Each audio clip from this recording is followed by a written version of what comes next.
Ika ang tumalikod sa aming paalala, sa aming da'wa, sa aming paanyaya.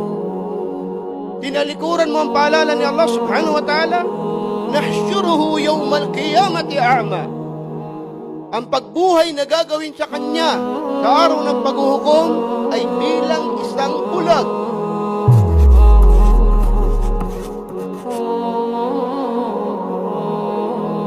وَنَحْشُرُهُ يَوْمَ الْقِيَامَةِ أَعْمَى فَإِنَّ لَهُ مَعِيشَةً ضَنْكًا وَنَحْشُرُهُ يَوْمَ الْقِيَامَةِ أَعْمَى. Sinabi ni Allah, pagka tinanggihan mo ika ang aming paalala, bibigyan ka ng ma'isyatan dangka, masalimuot na buhay, walang kapayapaan. Dahil sa pagtanggi mo sa ayat na palatandaan ni Allah o sa da'wa, pag-aanyaya sa iyo o paalala na ginawa sa iyo. At ang pagkabangon mo muli sa kabilang buhay ay bilang bulag. At magtatanong ang taong ito, Qala Rabbi, lima hasyartani a'ma faqad kuntu basira.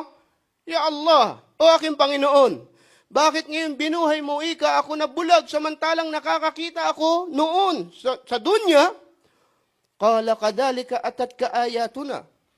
Ang sasabihin ni Allah, ganyan din dumating sa iyo ang mga aya, ang mga palatandaan, ang mga panawagan, ang mga paanyaya. Pero binaliwala mo, at ito naman ang araw na ikaw ang babaliwalain. At si Abu Hurairah radhiyallahu anhu, sahaba ng Rasulullah sallallahu alaihi wasallam, isa sa pinakamaalam na sahaba ng Propeta Muhammad sallallahu alaihi wasallam, kanyang sinabi, Atadruna fima unzilat hadihil ayah? Alam nyo ba ika, bakit ibinaba ang aya na ito, yung binanggit natin kanina? Yung bubuhayin sa araw ng paghuhukom na may masalimuot na buhay at bulag. Qalu, fa inna lahu ma'isyatan danka wa nahsyuruhu yawmal qiyamati a'ma. Alam nyo ba ika kung bakit ibinaba? Sinabi ito ni Allah, sapagkat ang mga talata o aya sa Quran ay may dahilan, may paliwanag. Tinatanong ni Abu Hurairah radhiyallahu anhu, alam nyo ba kung kailan, bakit ito pinababa ni Allah?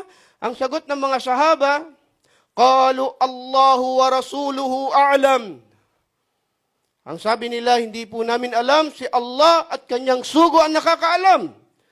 At nagpatuloy si Abu Hurairah radhiyallahu anhu, kanyang sinabi, Qal, adabul kafiri fi qabri. Subhanallah.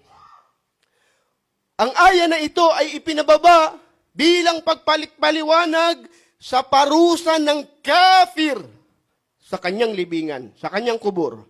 Walladhi nafsi biyadi, innahu yusallatu alayhi 99 tinniyan atadruna mat tinniyan.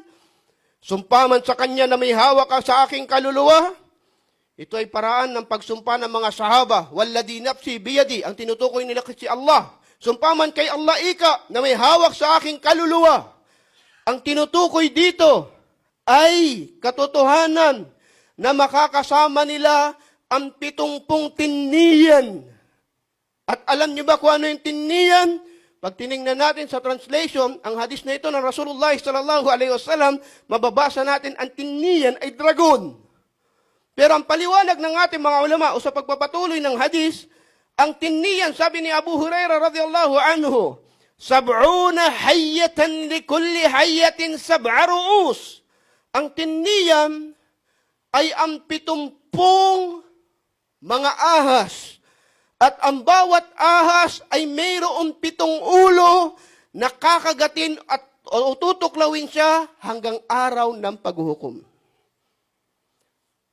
Ito ay tafsir ni Abu Hurairah radhiyallahu anhu sa salitang ma'isyatan dangka. Kung matatandaan natin kanina, binasa natin, kung sino man ika ang tumanggi sa aming paalala, at maraming ganito, dinadawahan mo pero ayaw. Sinasabi mo, brother, kapatid, sa Islam ay ganito, hindi. Pinagbabawalan mo sa haram, sinasabi mo, ganito yung Islam, ayaw.